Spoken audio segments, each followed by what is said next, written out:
Hi, I'm Tim McKibben, CEO of the Real Estate Institute of New South Wales. In the lead up to the last election, the New South Wales government promised to give renters the right to have a pet. Now, in a rare twist, government under-promised and over-delivered. Renters can not only have a pet, they're entitled to have 4 pets. That's right, 4.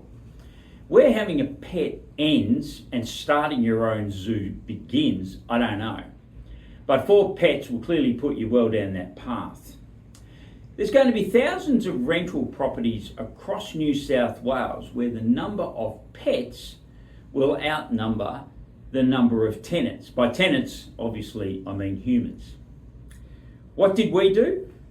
Let me assure you, no one is going to die wondering what we think.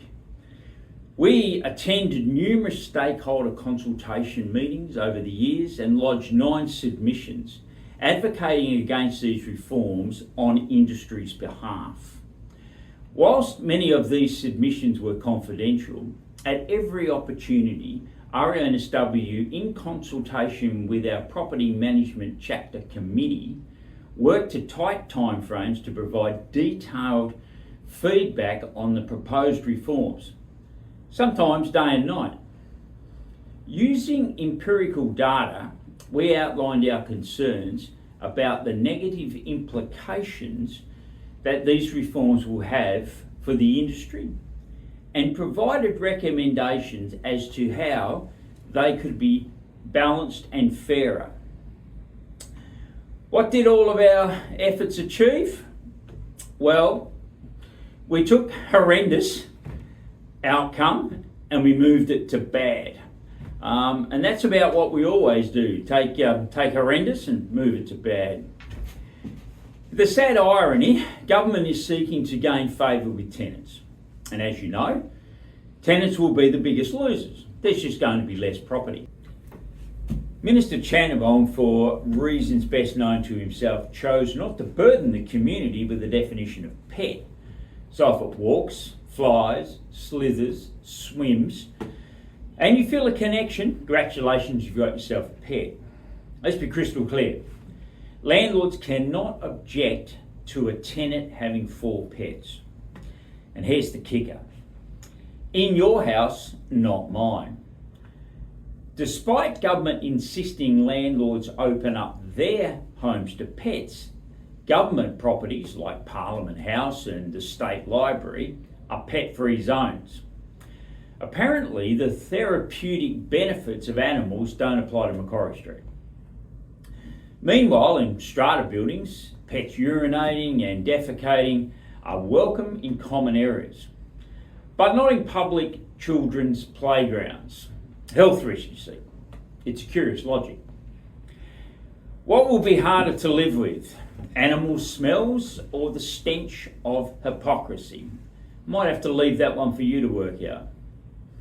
All stakeholders, renters, landlords and government agree on one thing. We need more rental properties. Lots more. So the obvious question is, if we force landlords to accept pets into their properties, damaging their properties, as well as other reforms like rent restrictions and limitations on terminating a lease, will they stay in the market? Will it attract more people into the market? And if they exit, who exactly will provide homes for renters so desperately in need? Not to mention that there will be properties that will be taken off the rental market because they have tenancy exclusion periods in place, some periods up to 12 months long. When politics is about applause, not outcomes, we get policies like this. Popularities may win a press conference, I get it, but it doesn't solve a rental crisis. What we need is courage. The courage to do what's necessary, not just what's politically possible. Because a renter's rights to have a pet means nothing if they can't find a rental property at all. But it doesn't stop there. Aside from depleting rental supply and creating administrative and compliance burdens for property managers, these reforms will increase tenancy disputes.